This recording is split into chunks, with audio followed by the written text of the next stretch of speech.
Okay, so this is a little tutorial about reading music. And the first thing we need to learn about is pitch. Pitch is how high or how low a note sounds. And some notes. So this is a software called Musescore, and I'll write that down for you. That's oops, doesn't want to work today.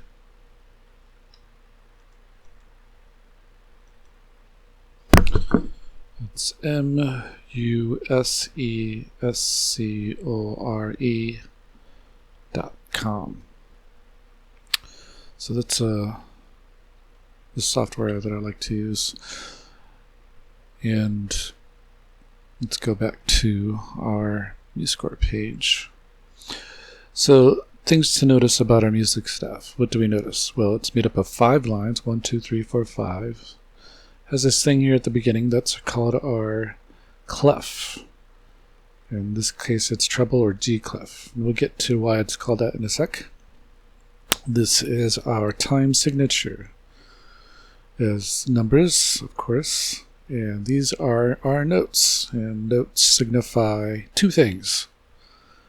They signify as pitch, like I said before, how high or how low a note sounds. And it also signifies time. Moving left to right signifies time. So let's get into pitch real quick. And I'm going to blow this up so we can see it a little better.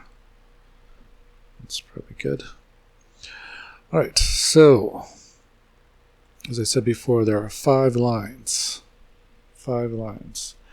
But in music, every note and every space and every line represents a note. So the other thing we need to learn pitch-wise is that, like you'll see here, there's a little C. Well, that's middle C. We call it middle C. It's got a little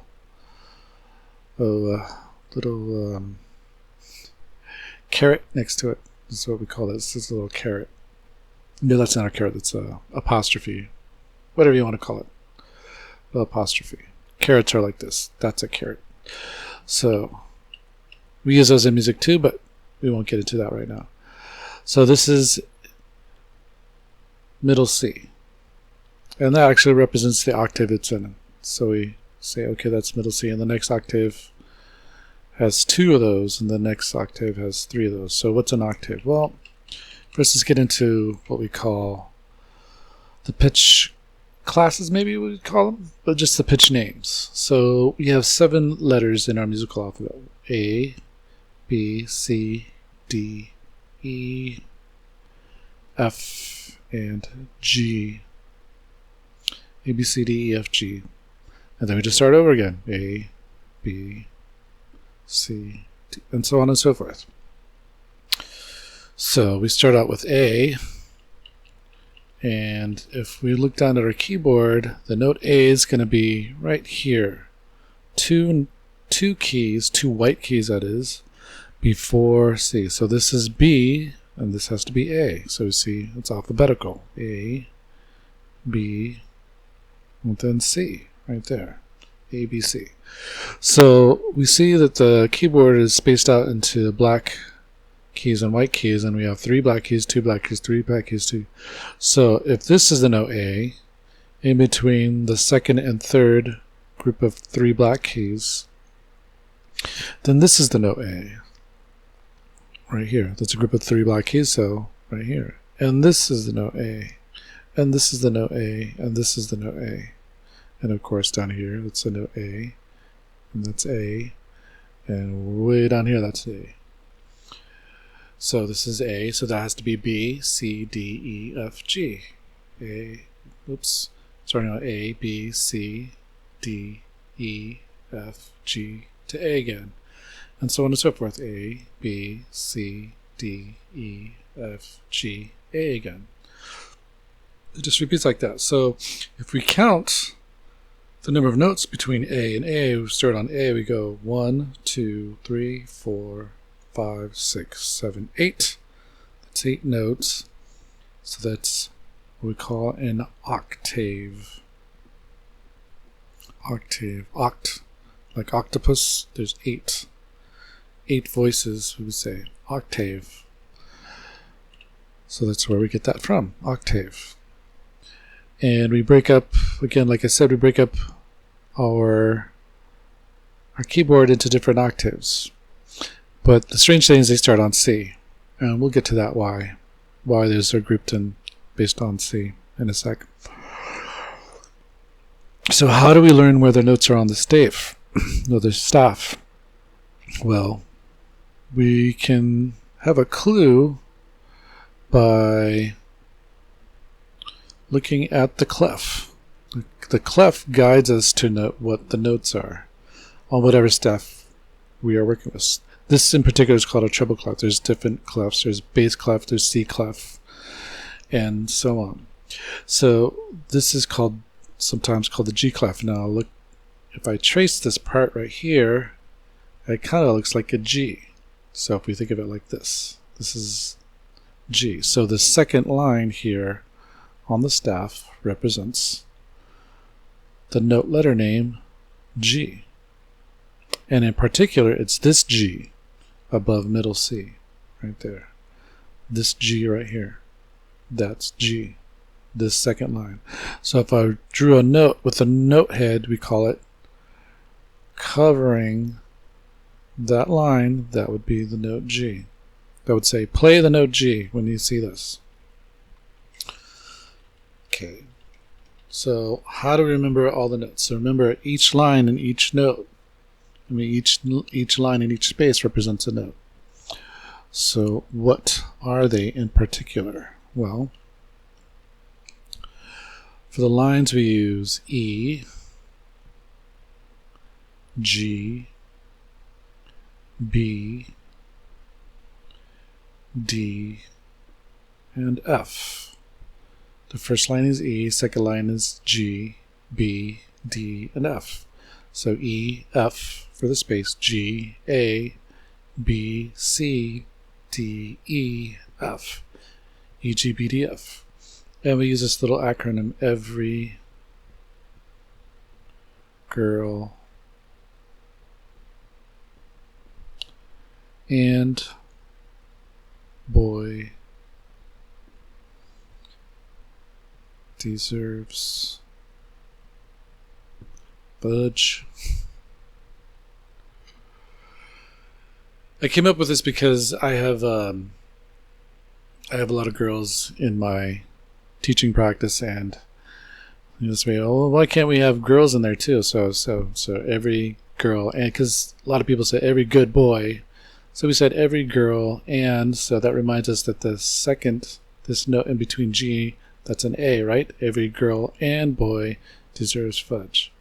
So it kind of reminds us that this second space here, that's the note A. So what do we do for the spaces? Well, the spaces is a little simpler rather. So the spaces, what we do this for the spaces is we say F A C E, F A C E, F A C E, face. Those. So if I note right here on the 1, 2, 3 third space, that's the note C. So let's see how that works. So if I'm right here, this is F, right? This is A, this is C, and this is E, face. And going to the lines, right? You see how they surround the face. So this is E, of course, E. This is G, this is B, this is D, and this is F.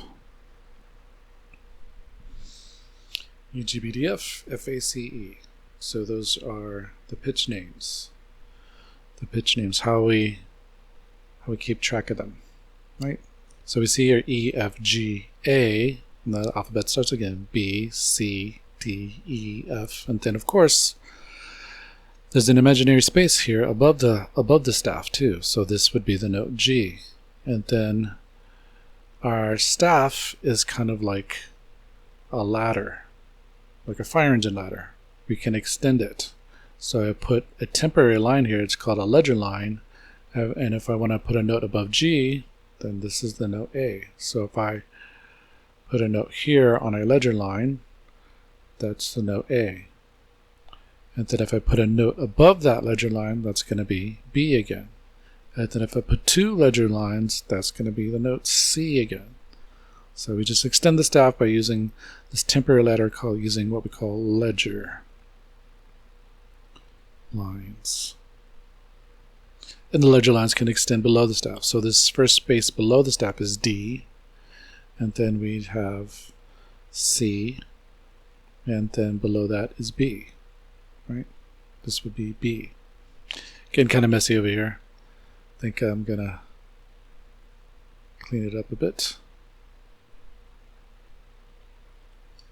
So right here, this is middle C. That's middle C right there, middle C. So it's on the first ledger line below the staff. That's where middle C is. If you go to your keyboard and sit right down in front of it, it's usually right in front of you, in between the most extreme parts of the keyboard.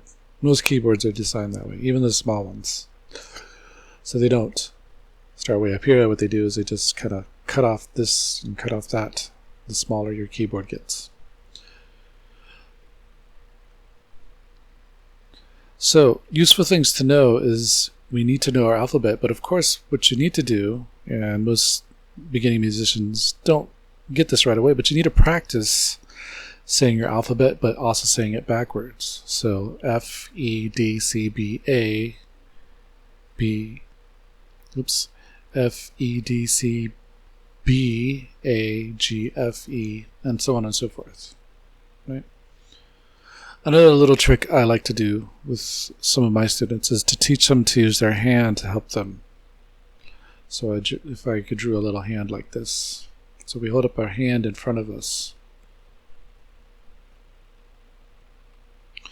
And we use that to help us remember what the staff is. So we imagine each fingertip represents a line on the staff. And we say E, G, B, D, F on the fingertips. And in the spaces between the fingers, we say F, A, C, E. E, every girl, and, so remind ourselves that this part is A, boy deserves fudge in F, A, C, E, face.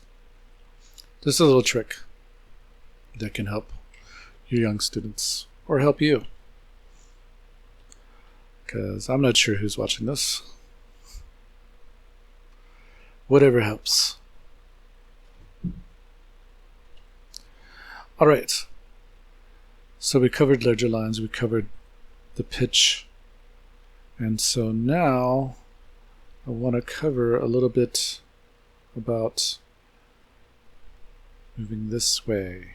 Moving this way on the staff is measuring time. We're measuring time as we move left to right on the music staff. So we can think of a clock, right? We call it our beat clock. But our beat clock, try to make that a little cleaner. Our beat clock only has 1, 2, 3, 4 numbers on it instead of 12. So when our beat clock strikes 1, we're playing this note. When our beat clock strikes 2, we're playing this note. When our beat clock strikes 3, here, and our beat clock strikes 4, we're here. Now, unlike our regular clock that only ticks at a certain rate, right? 60 seconds per minute, we can make our beat clock go faster or slower. Right? And if we look down here, I'm going to go back to my Musescore application. Oops. Actually, I gotta get out of here and go back to here. If we look at my Musescore application here, this is called the play panel. All right, and you go to view and you click on play panel, and that'll bring it up. So this is going to control how fast my music is going to play.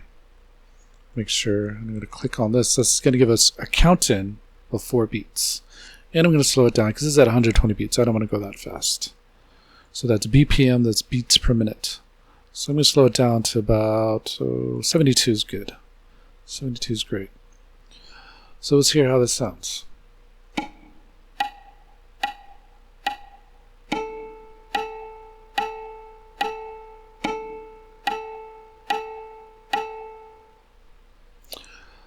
So that's how it works. This little sign here that's for what we call the metronome. Metronome is what helps us keep track of how fast we're supposed to play. So we see what we got. We like to say we get 4 for free before starting a piece. So let's count with it this time. 1, 2, 3, 4. 1, 2, 3, 4. 1, 2, 3, 4. So we kind of see here the significance of this thing that we call the bar line. The bar line breaks up our music into what we call measures. So they're called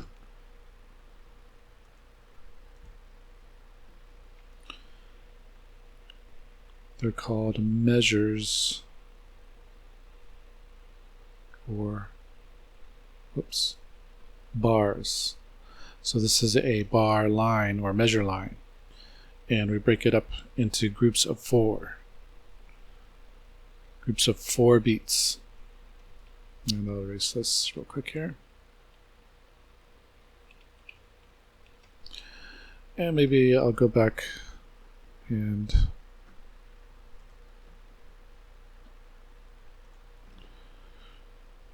go in a little bit closer here. There we go. That's better.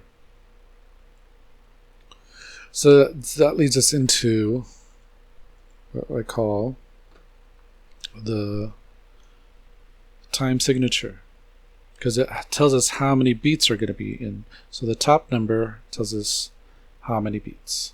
How many beats, or divisions of time. And the bottom number tells us what kind, or rather, this is a big word, what metronomic, as to say, what time value, what metronomic value is used for each beat. So in this case, we're using what we call, these are quarter notes. So this is called a quarter note. Just like 4 quarters in $1, there's 4 quarters, 4 quarter notes in what we call 4/4 time, because that's the one we start out with. That's basically, it's kind of like our standard by which we measure everything else. That's our 4/4 time. So if I have 3/4, then I have 3 beats measured by quarter notes. And we could have other things. Oops, not quarters. Quarter notes. Right? Or we can have 2/4. Oops. 2/4. 2 beats represented by quarter notes. You get the picture.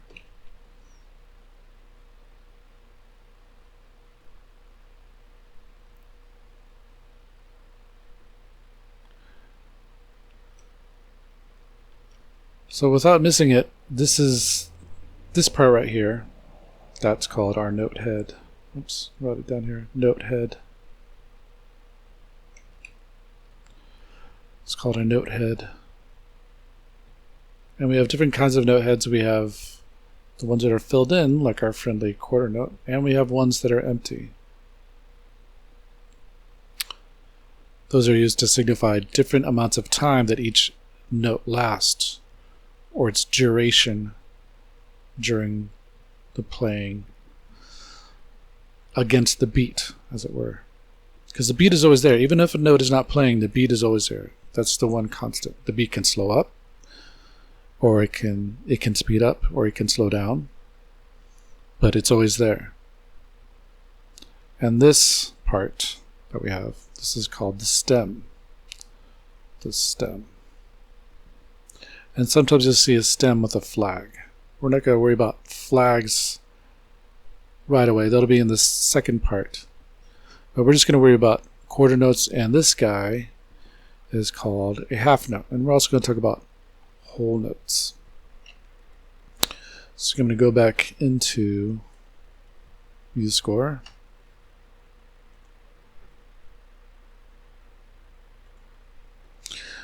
And I'm going to replace this note with what we call a half note.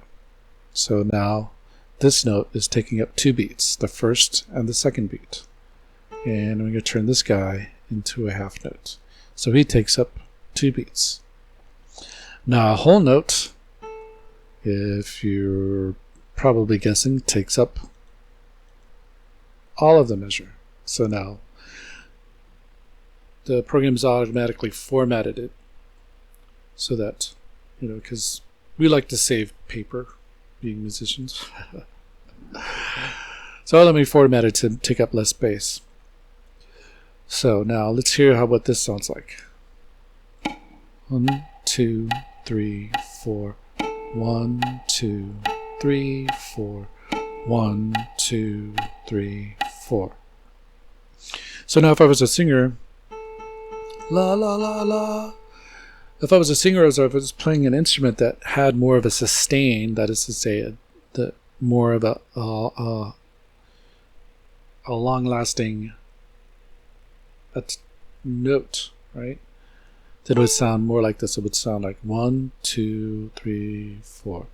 La la la. So I'm going to make it last for as long as the note says. I'm going to give it the value that it has.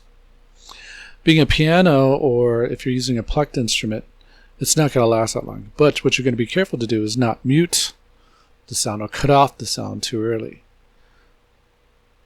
So being a good musician, you play what's written.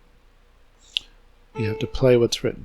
You don't go la, la, la. That's not what's being played, right? That's not what the music says. Okay. Unless we get into things staccato, we're not going to cover that right now. But just remember that the notes have to last for as long as written. So if it says 2 beats, then let it last for 2 beats, so on and so forth. That's one thing to be aware of when you're starting out. So for the music I have posted online, those are the basics you need for the beginning. Quarter notes, half notes, and whole notes. And so let's make up a different melody. Let's go back to our 4 notes. And we're going to talk this time about what we call a scale. And the first scale we usually learn is what we call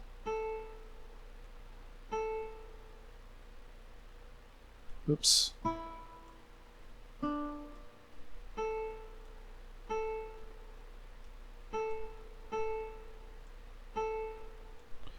This is what we call the C major scale. So the C major scale goes from C to C, right? C, D, E, F, G, A, B, C. That's usually the first one we start out with. Now, I think that's also why sometimes music gets a little confusing, because if we start out with our alphabet on A, why don't we start out our first scale on A? Well, I'm going to give you a simple explanation, and may not be entirely correct, but I hope this explanation. So this is the C major scale. C.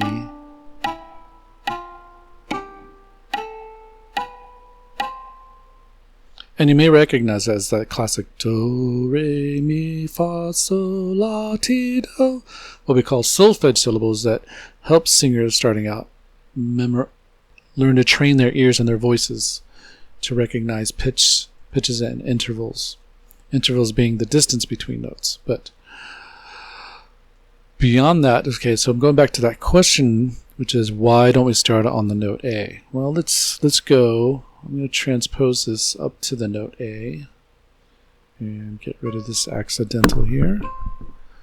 And so transposing means we're moving it to a different scale. So this is what we call the Aeolian mode, or what we call the minor scale, the natural minor scale. Now let's give it a listen to this. See how it sounds.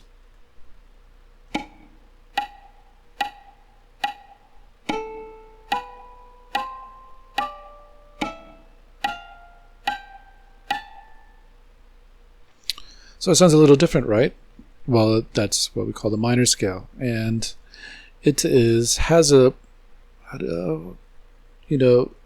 philosophers a long time ago would give different kinds of qualities, like one scale or mode would represent intelligence or kind of fanciful ideas. Another mode would be for more serious people, but the reason why it starts on A, and the reason why we don't use it anymore, is because it was just popular. This mode was the one that was most popular back in antiquity. They actually thought that the C major scale was rather harsh to people's ears, right? So it's just, style, right? And it may also have to do with the changes from just intonation, the way we tune musical instruments like the piano today versus what they used further back before the time of Bach, around the 15th century, and into what we call tempered tuning. So tempered tuning made all the notes equally kind of sort of out of tune, whereas just intonation has to do with the natural harmonics that are present in all tones.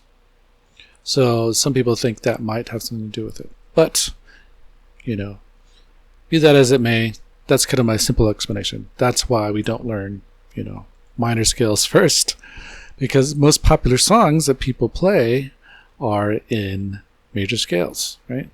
The first chords that most people learn on guitar, C, G, D. Those are all in the major scale of C, or just a skip away is the scale of G. And we might go into that in a later video. And hopefully this gives you a good start for your music reading adventures. Probably one more thing I should mention that we have here is this is what we call the final bar line. Right? And music, of course, can have more bars, right? We can add a bar. So add measures, insert one measure. So here's 3 measures. So in between these 2 bar lines is 1 measure, 4 beats. And this is what we call a whole rest, right? This guy is called a whole rest. I'll go into rest and stuff in our second video. So this is the first bar, second bar, third bar. And we can have more bars. We can add another measure. So now we have 4 measures. And so on and so forth. As many measures as we want. As long as you can, as much as you can afford to pay the band, right? So hopefully this helps you. I hope I wasn't too confusing. The wonderful thing about YouTube and all that stuff is that you can go back and review as many times as you want. You can stop, go back, replay a part that maybe I mumbled in, maybe it didn't quite get clear. All right, thanks a lot. My name's Anthony Vasquez, and hope you catch my next vid. Bye.